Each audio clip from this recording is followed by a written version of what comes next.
I was a little under the weather. I wasn't on the air today. Otherwise, Terry would have been on the air with us. He'll be on the air tomorrow. I said to Rick, I'm not supposed to say anything or anything, am I? Just as Terry was saying, oh, Paul W. Smith is here. So, I did make a couple of notes. First of all, my name is Paul W. Smith. I work at News Talk 760 WJR, the great voice of the Great Lakes.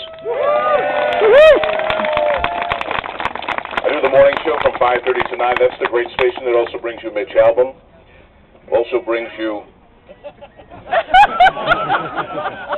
I decided to use Mitch first. But also brings you, let's see, Frank Beckman.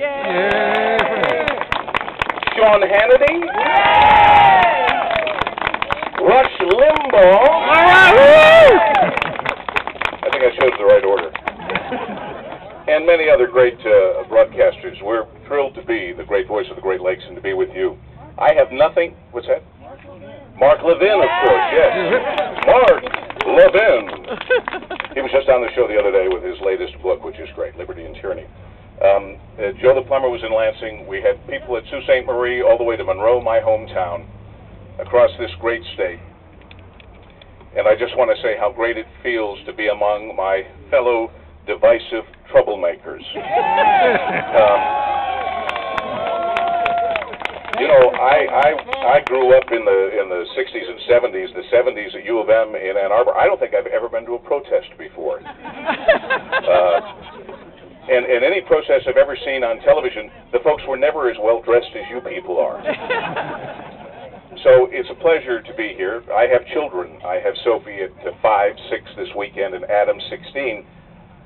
Children that are not yet born yet have been now put around their neck a whole bunch of debt that we just say enough is enough. When my grandparents came here from the old country, all they wanted was an opportunity. They didn't want a handout. They wanted the opportunity to achieve the American dream. And they did. They had their own little grocery store. They lived upstairs above it. They worked 7 days a week from 7 a.m. to 11 p.m., and they were happy.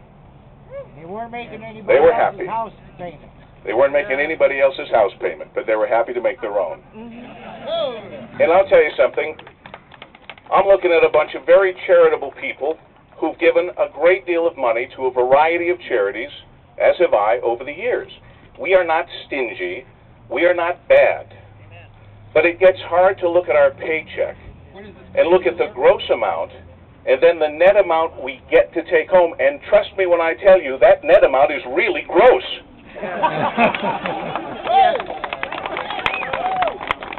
With what we're paying in taxes now and what we're about to have to pay in taxes, they ought to come and clean off our walks and paint our houses and do a whole heck of a lot of stuff for that kind of money. I'm stimulated. You are stimulated. and you're doing a good job keeping the flag up there like that and doing a fine job. We appreciate that. I just want to say it's great to be with you. I know that you are as frustrated as I am, and you may be as scared as I am about what's happening in our country. Thank God for talk radio. And I don't mean that to be as self-serving as it might be taken, because the fact of the matter is, without talk radio, this wouldn't have come together. We wouldn't have all been able to have a voice to be heard, because I can guarantee you the institutional media is playing this down or making jokes about it or making fun about it. This is not a joke to us. It's very serious business, because this is the greatest country on earth. You and I know that, and we're going to keep America the greatest country on earth. God bless you. God bless America. Thanks so much. Right?